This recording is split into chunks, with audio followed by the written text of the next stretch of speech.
de Servicio Sofía. Tratado sobre magia blanca. Por el maestro tibetano Dhval Khul. Alice A. Bailey. La gran invocación. Desde el punto de luz en la mente de Dios. Que afluya luz a las mentes de los hombres. Que la luz descienda a la tierra. Desde el punto de amor en el corazón de Dios. Que afluya amor a los corazones de los hombres. Que Cristo retorne a la tierra. Desde el centro donde la voluntad de Dios es conocida. Que el propósito guíe a las pequeñas voluntades de los hombres. El propósito que los maestros conocen y sirven. Desde el centro que llamamos la raza de los hombres. Que se realice el plan de amor y de luz. Y selle la puerta donde se halla el mal. Que la luz, el amor y el poder restablezcan el plan en la tierra. Esta invocación no es propiedad de ningún individuo o grupo en especial. Pertenece a toda la humanidad. Empleándola o estimulando a otros para que la reciten, no se favorece a ningún grupo ni organización determinada. La belleza y la fuerza de esta invocación reside en su sencillez y en que expresa ciertas verdades esenciales que todos los hombres aceptan innata y normalmente. La verdad de la existencia de una inteligencia básica a la que vagamente damos el nombre de Dios. La verdad de que detrás de las apariencias externas el amor es el poder motivador del universo. La verdad de que vino a la tierra una gran individualidad llamada el Cristo por los cristianos, que encarnó ese amor para que pudiéramos comprenderlo, la verdad de que el amor y la inteligencia son consecuencia de la voluntad de Dios, y finalmente de que el plan divino solo puede desarrollarse a través de la humanidad misma. Alice A. Bailey. Todas las actividades de la Unidad de Servicio Sofía son sin fines de lucro. Su objetivo es difundir la lectura a través de videograbaciones. Regla 1. El ángel solar se recoge en sí mismo, no disipa su fuerza, sino que en profunda meditación se comunica con su reflejo. Algunas suposiciones fundamentales. Emprenderemos un curso de estudio donde predominará la tendencia a obligar al estudiante a depender de sí mismo y, por consiguiente, de ese yo superior que en la mayoría de los casos ha hecho sentir su presencia solo en raros e intensos intervalos emocionales. Cuando el yo es conocido y no simplemente sentido, y cuando la comprensión es tanto mental como sensoria, entonces el aspirante puede ser verdaderamente preparado para la iniciación. Quisiera señalar que mis palabras están basadas en ciertas suposiciones fundamentales que para mayor claridad desearía mencionar brevemente. Primero, que cuando el estudiante es sincero en su aspiración está dispuesto a avanzar, no importa cuál sea la reacción del yo inferior o sobre éste. Solo podrán trabajar inteligentemente quienes distingan con claridad los dos aspectos de su naturaleza, el yo real y el yo ilusorio. Esto ha sido bien expresado en los aforismos de yoga de Patanjali. La experiencia de los pares de opuestos se adquiere por la incapacidad del alma para distinguir entre el yo personal y el purusa, espíritu. Las formas objetivas existen para uso y experiencia del hombre espiritual. Meditando sobre esto, surge la percepción intuitiva de la naturaleza espiritual. Libro 3, Av. 35. En el aforismo 48 del mismo libro hay una afirmación que abarca una etapa posterior a la de esta comprensión discriminadora, cualidad discernidora fomentada por una actitud mental de recogimiento y por una cuidadosa y constante atención sobre el método de la recapitulación de la vida. Segundo, actúo suponiendo que todos han vivido y luchado suficientemente contra las fuerzas adversas de la vida, como para permitirles desarrollar un sentido bastante real de los valores. Presumo que tratan de vivir como aquellos que conocen algo de los verdaderos valores eternos del alma. Que ningún acontecimiento de la personalidad los detendrá, ni la presión del tiempo y de las circunstancias, la edad o la incapacidad física. Han aprendido inteligentemente que la precipitación entusiasta hacia adelante y el progreso violento y enérgico tienen sus desventajas y que, con un firme, regular y persistente esfuerzo, a la larga progresarán más. Los esfuerzos esporádicos y el apremio momentáneo se convierten en desgano y en un agobiador sentido de fracaso. Es la tortuga y no la liebre, que llega primero a la meta, aunque ambas logran su objetivo. Tercero, considero que los que con toda seriedad esperan beneficiarse por las instrucciones de este libro, estarán preparados para cumplir con estos simples requisitos: leerlo reflexivamente, tratar de organizar la mente y dedicarse al estudio de la meditación. La organización de la mente es una tarea continua, y la aplicación de la mente a todo asunto entre manos durante nuestras ocupaciones diarias es la mejor forma de hacer fructíferos los periodos de estudio y meditación y de adquirir la aptitud para la vocación de discípulo. Habiendo quedado bien aclaradas estas suposiciones, mis palabras van dirigidas a quienes tratan de estar a la altura de la necesidad actual de servidores entrenados.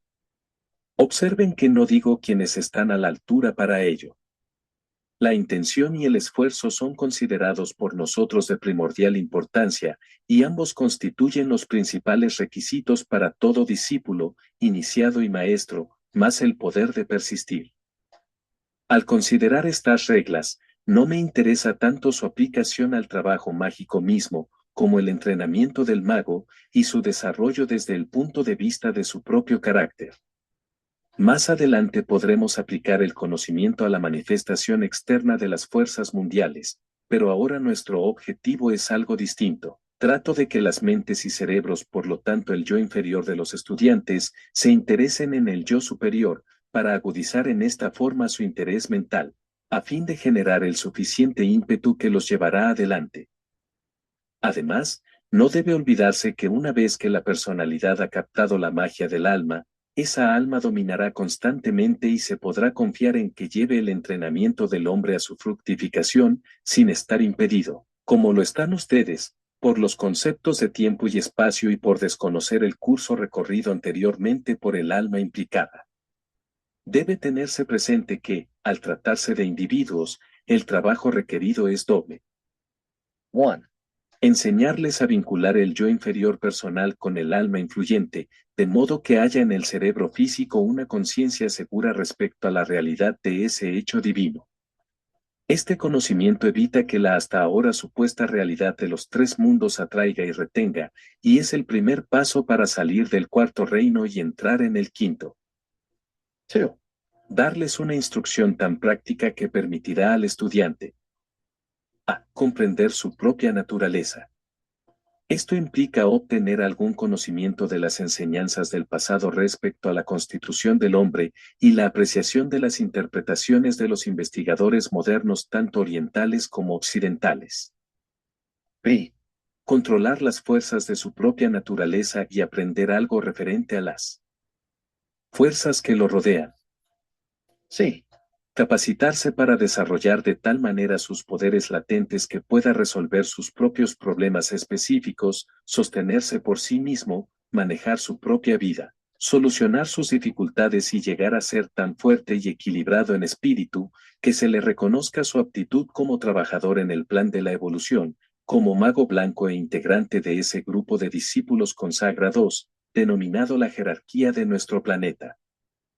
A quienes estudian estas cuestiones se les pide que amplíen su concepto de esa jerarquía de almas, incluyéndose en ella todas las esferas exotéricas de la vida humana política, social, económica y religiosa. También que no restrinjan el concepto, como lo hacen muchos, únicamente a quienes han traído a la existencia su propia y pequeña organización particular, o a los que trabajan exclusivamente en el aspecto subjetivo de la vida, y en aquello que los conservadores reconocen como religioso o espiritual.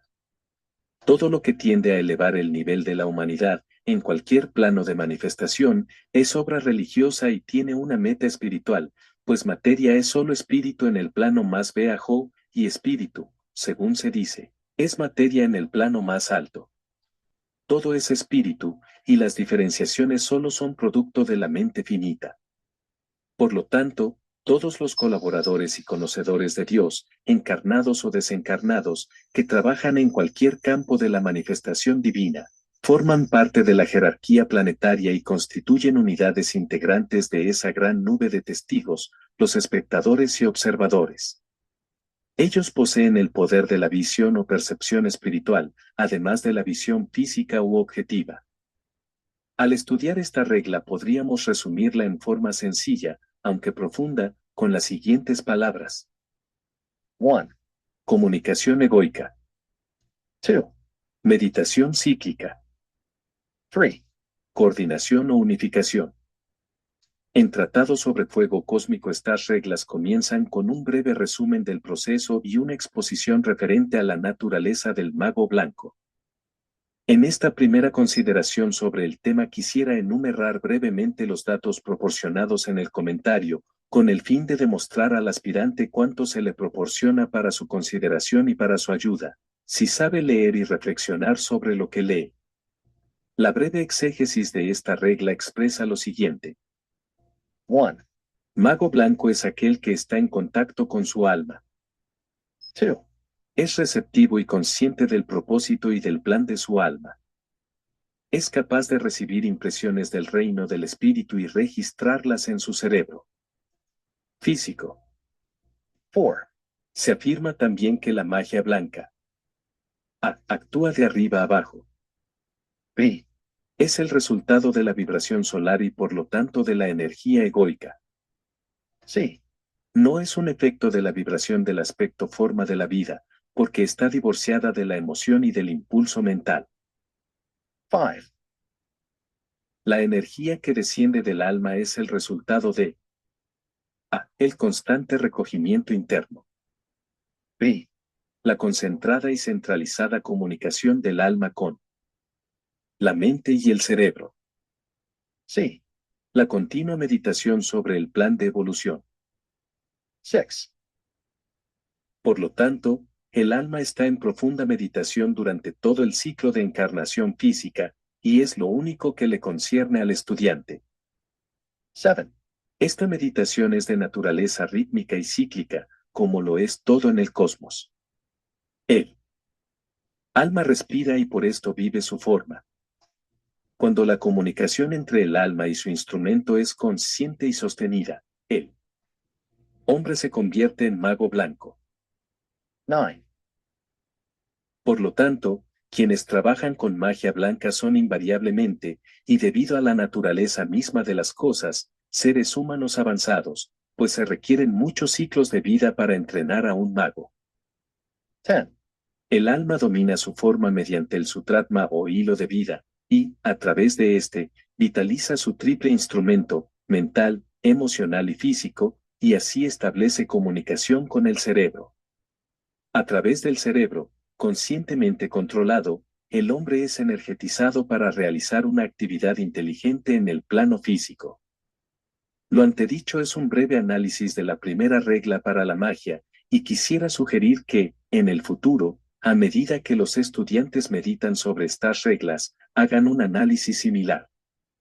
Si proceden de este modo en la consideración de cada regla, encararán toda la cuestión con mayor interés y conocimiento. Además se evitarán la necesidad de releer y valerse de las referencias. En la consideración del análisis hecho se observará que se ha dado un resumen muy claro y que el estudiante inicia su estudio de magia con una breve comprensión de la situación pasada, de su equipo y del método de acercamiento. Desde el principio se deberá comprender la simplicidad de la idea que he querido impartir a través de mis observaciones.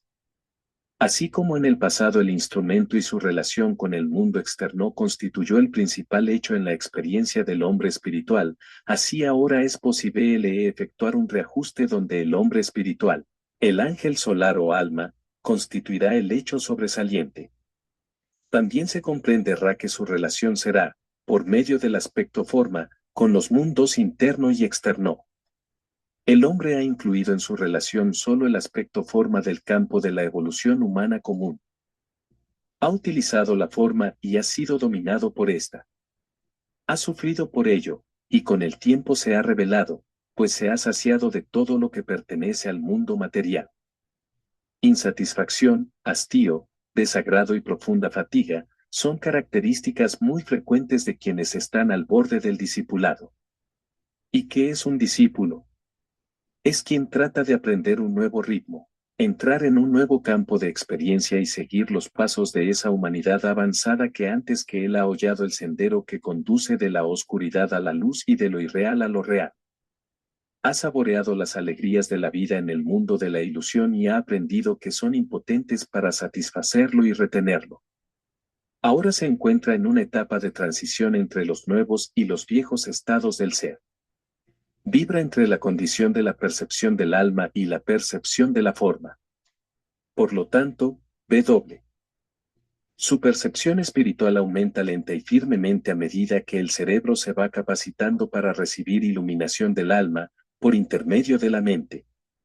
Al desarrollarse la intuición, el radio de percepción aumenta y se abren nuevos campos de conocimiento. El primer campo de conocimiento que recibe iluminación puede describirse como aquel que abarca la totalidad de las formas que se encuentran en los tres mundos del esfuerzo humano, etérico, astral y mental. El discípulo en cierne se hace consciente de su naturaleza inferior a través de este proceso, y comienza a darse cuenta de la amplitud de su aprisionamiento y, como lo expresa Patanjali, de las modificaciones de la versátil naturaleza psíquica. Les son revelados los impedimentos para la realización y los obstáculos para el progreso, y su problema se convierte en específico. Con frecuencia llega a la posición en que se encontró Arjuna, enfrentado con enemigos en su propio hogar, confundido respecto a su deber, desanimado al tratar de equilibrarse entre los pares de opuestos. Entonces la plegaria para él debería ser la famosa oración de la India, pronunciada por el corazón, captada por la cabeza y complementada por una ferviente vida de servicio a la humanidad. Descúbrenos la faz del verdadero sol espiritual, oculto por un disco de luz dorada, para poder conocer la verdad y cumplir con nuestro deber. Cuando nos encaminamos hacia tus sagrados pies. A medida que lucha y persevera, supera sus problemas y controla sus deseos y pensamientos, se revela el segundo campo de conocimiento del yo en el cuerpo espiritual, y del ego al expresarse mediante el cuerpo causal, el Karina Sarira, y la percepción de esa fuente de energía espiritual, impulso motivador que reside detrás de la manifestación inferior. El disco U de luz dorada es traspasado, el verdadero sol es percibido, el sendero es descubierto y el aspirante lucha por avanzar hacia la luz cada vez más clara. Cuando se estabiliza el conocimiento del yo y la conciencia de lo que ese yo percibe, oye, conoce y hace contacto, el discípulo encuentra al maestro, se pone en contacto con su grupo de discípulos y comprende el plan del trabajo inmediato que le corresponde desarrollar gradualmente en el plano físico. Así disminuye la actividad de la naturaleza inferior y el hombre entra poco a poco en contacto consciente con su maestro y su grupo. Pero esto ocurre después de encender la lámpara alineamiento de lo inferior con lo superior y descenso de iluminación al cerebro. Es esencial que estos puntos sean comprendidos y estudiados por todos los aspirantes para poder dar los pasos necesarios y desarrollar la deseada percepción. Hasta no realizarlo, por más voluntad que tenga el maestro, es impotente para admitir a alguien en su grupo, incluirlo en su influencia áurica y convertirlo en una avanzada de su conciencia. Cada peldaño del camino debe ser preparado por el hombre mismo, y ningún camino corto o fácil conduce de la oscuridad a la luz. El camino del discípulo.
Se denomina mago blanco a aquel que, mediante el alineamiento consciente con su ego, su ángel, es receptivo a sus planes y propósitos y, por lo tanto, capaz de recibir impresión superior. Debe recordarse que, si bien la magia actúa de arriba a abajo, y es resultado de la vibración solar, no de los impulsos que emanan de alguno de los pitris lunares. El descenso de la energía impresora del pitri solar es el resultado de su recogimiento interno, de la inhalación de sus fuerzas, antes de ser enviadas en forma concentrada a su sombra, el hombre, y de su constante meditación sobre el propósito y el plan. Será útil que el estudiante recuerde aquí que el ego, así como el logos, está en profunda meditación durante todo el ciclo de encarnación física. Esta meditación es de naturaleza cíclica, pues el pitri involucrado proyecta hacia su reflejo corrientes rítmicas de energía, que son reconocidas por el hombre implicado como sus impulsos superiores, sueños y aspiraciones. Por lo tanto, es evidente la razón por la cual quienes trabajan en magia blanca son siempre hombres avanzados y espirituales, pues el reflejo pocas veces responde al ego o ángel solar, hasta haber transcurrido muchos ciclos de encarnación. El pitri solar se comunica con su sombra o reflejo, por medio del sutratma, que desciende a través de los cuerpos, hasta un punto de entrada en el cerebro físico, si así puedo expresarlo, pero el hombre no puede aún concentrarse ni ver con claridad hacia ninguna dirección. Si mira hacia atrás ve únicamente las nieblas y las miasmas de los planos de la ilusión, y le resulta de poco interés. Si mira hacia adelante ve una luz distante que lo atrae, pero aún no puede percibir lo que revela esa luz. Si mira en torno suyo solo ve formas cambiantes y la sucesión de acontecimientos de la vida de la forma. Si mira internamente percibe las formas proyectadas por la luz, y se da cuenta que hay muchos obstáculos que deben ser eliminados, antes de poder alcanzar la luz que ve a lo lejos, y luego que ésta penetre en él. Entonces podrá conocerse como la luz misma, caminar en esa luz y transmitirla a otros. Quizás sea aconsejable recordar que la etapa del discipulado es, en muchos sentidos, la parte más difícil de toda la escala de evolución. El ángel solar está en incesante y profunda meditación. Los impulsos de energía que emanan de él aumentan su grado de vibración y son cada vez más poderosos. La energía afecta progresivamente las formas a través de las cuales el alma procura expresarse y controlar. Esto me lleva a considerar el séptimo punto que traté en mi anterior análisis de la regla 1. Dije que la meditación del alma es de naturaleza rítmica y cíclica, como lo es todo en el cosmos. El alma respira y su forma vive por ello. La naturaleza rítmica de la meditación del alma no debe ser pasada por alto en la vida del aspirante. Hay un flujo y reflujo en toda la naturaleza, y en la marea del océano vemos la maravillosa representación de una ley eterna. A medida que el aspirante se ajusta a las mareas de la vida del alma, empieza a darse cuenta que existe un constante flujo, vitalización y estímulo, seguido por el reflujo inevitable y seguro de las inmutables leyes de la fuerza. Este flujo y reflujo puede verse actuar en los procesos de la muerte y de la reencarnación. También se puede ver en el proceso de las vidas del hombre, porque algunas vidas son aparentemente pasivas e intrascendentes, lentas e inertes, desde el ángulo de la experiencia del alma, mientras que otras son vibrantes, plenas de experiencia y desarrollo. Esto deben recordarlo todos los trabajadores cuando procuran ayudar a otros a vivir correctamente, se hallan estos en el reflujo, o están sometidos a la afluencia de la energía del alma. Pasan por un periodo de pasividad temporaria, preparatorio de un mayor impulso y esfuerzo, donde el trabajo que debe realizar consiste en el fortalecimiento y la estabilización, con el objeto de capacitarse para poder permanecer en el ser espiritual, o están sometidos a un influjo cíclico de fuerzas. En este caso el trabajador debe ayudar a dirigir y utilizar la energía, pues si está mal dirigida terminará arruinando vidas, pero si es utilizada sabiamente, dará como resultado un servicio pleno y fructífero. Quien estudia a la humanidad puede también aplicar dichos pensamientos a los grandes ciclos raciales, y así descubrirá muchas cosas que son de gran interés. Estos impulsos cíclicos son también más frecuentes, rápidos y fuertes, en la vida del discípulo que, en la vida del hombre común, algo muy importante para nosotros, los cuales alternan con penosa rapidez. La conocida experiencia del místico en la montaña y en el valle es solo una forma de expresar este flujo y reflujo. A veces el discípulo camina en la luz del sol y otras en la oscuridad, unas veces conoce la alegría de la plena comunión y otras todo es oscuro y estéril. Otras veces su servicio es una experiencia satisfactoria y fructífera, y cree que realmente puede ayudar, pero en otros casos siente que no tiene nada que dar y que su servicio es infecundo y sin resultado. Hay días en que todo lo ve claro y tiene la sensación de estar en la cima de la montaña, contemplando un paisaje bañado por el sol, donde todo se presenta nítido ante su vista. Sabe y siente que es un hijo de Dios. Sin embargo, después descienden las nubes, pierde toda su seguridad y le parece no saber nada. Camina a la luz del sol, está abrumado por la luminosidad y el calor de los rayos solares y piensa cuánto tiempo durará esta experiencia desigual y este violento alternar de opuestos. No obstante, una vez captado el hecho observa el efecto de los impulsos cíclicos y de la meditación del alma sobre su naturaleza forma, se le aclara el significado, comprende que el aspecto forma falla en responder, y su reacción a la energía es desparreja. Entonces aprende que cuando pueda vivir en la conciencia del alma y alcanzar a voluntad esa altitud elevada, si puede expresarse así, las fluctuaciones de la vida forma ya no lo afectarán. De este modo percibe el estrecho sendero del filo de la navaja que lo lleva desde el plano de la vida física al reino del alma, y descubre que cuando pueda hollar el sendero con firmeza, será conducido fuera del mutable mundo de los sentidos, hacia la clara luz del día y al mundo de la realidad. El aspecto forma de la vida se convierte entonces para él en el campo de servicio y no en el de la percepción sensoria. El estudiante debe reflexionar sobre esta última frase y tratar de vivir como alma. Él mismo es responsable de los impulsos cíclicos emanados del alma, y entonces se conoce a sí mismo como la causa iniciadora y no está sujeto a los efectos. Visto desde otro ángulo tenemos dos factores, el aliento y la forma a la que el aliento energetiza e impele a la actividad. Un estudio detenido evidenciará que durante innumerables eones nos identificamos con la forma y hemos acentuado los efectos de la actividad impartida, pero no comprendimos la naturaleza del aliento ni conocido la naturaleza del uno que respira. Ahora nos ocuparemos en este estudio de ese uno, quien, al respirar rítmicamente, impelerá a la forma a una correcta acción y control. Tal es nuestro objetivo y meta. Sin embargo, es necesaria la correcta comprensión si queremos apreciar inteligentemente nuestra tarea y sus efectos. Mucho más puede decirse respecto a esta regla, y ya se ha dado bastante material para ser considerado por el aspirante común al discipulado, y sobre lo cual basar su acción. La mayoría de nosotros somos aspirantes comunes, ¿no es verdad? Si nos consideramos bajo otro aspecto nos separamos de los demás y somos culpables del pecado de la separatividad del único verdadero.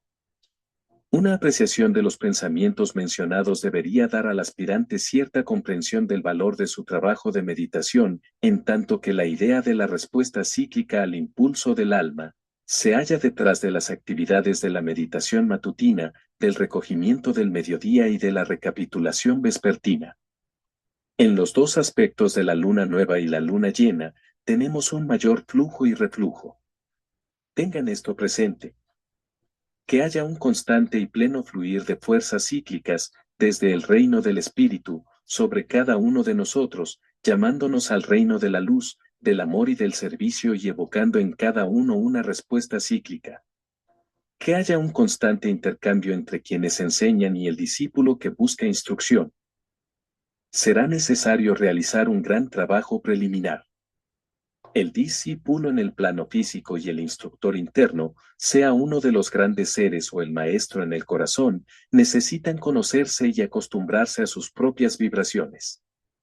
Hay muchas cosas contra las cuales deben luchar los instructores en los planos internos, debido a la lentitud de los procesos mentales de los estudiantes en cuerpo físico.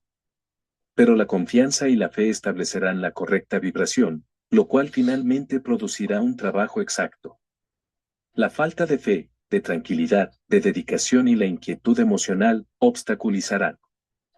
Quienes actúan en el aspecto interno necesitan mucha paciencia para trabajar con las personas, pues carecen de mejor material. Una imprudencia física puede impedir al cuerpo físico ser receptivo, una preocupación o ansiedad puede hacer vibrar al cuerpo astral a un ritmo que imposibilite la buena recepción del propósito interno. El prejuicio, la crítica y el orgullo pueden inutilizar al cuerpo mental.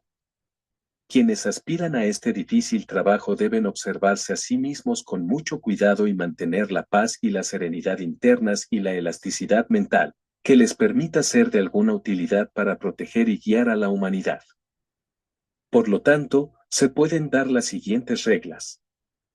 Es esencial hacer un esfuerzo para llegar a una absoluta pureza de móvil. Poseer la capacidad de penetrar en el silencio de los altos lugares. La quietud de la mente depende de la ley del ritmo. Si vibramos en muchas direcciones y registramos los pensamientos que vienen de todas partes, esta ley no los afectará. Se debe restablecer la estabilidad y el aplomo antes de lograr el equilibrio. La ley de vibración y el estudio de la sustancia atómica están estrechamente entrelazados. Cuando se tenga un mayor conocimiento sobre estos átomos y su acción, reacción e interacción, las personas podrán controlar sus cuerpos científicamente, sincronizando las leyes de la vibración y del ritmo. Son las mismas, aunque no iguales, y constituyen fases de la ley de gravedad. La Tierra es una entidad que, por la fuerza de la voluntad, retiene todas las cosas en sí misma. Esta cuestión es muy confusa y poco se conoce sobre ella. La inhalación y la exhalación de la entidad de la Tierra afectan poderosamente a la vibración de la materia en el plano físico. Existe una conexión entre esto y la Luna. Esos miembros de la humanidad que se hallan especialmente bajo la influencia lunar, responden más que otros a esta atracción, y resulta difícil utilizarlos como transmisores. Debe cultivarse el silencio que proviene de la calma interna. Se recomienda a los aspirantes recordar que llegará el momento en que también ellos formarán parte del grupo de instructores en el aspecto interno del más allá. Si para entonces aún no han comprendido el silencio que proviene de la fortaleza y del conocimiento, ¿cómo podrán soportar la carencia de comunicación y descubrir lo que existe entre ellos y quienes están en el aspecto externo? Por lo tanto, aprendan a guardar silencio, de lo contrario la utilidad a prestar será menoscabada por la inquietud astral cuando pasen al más allá.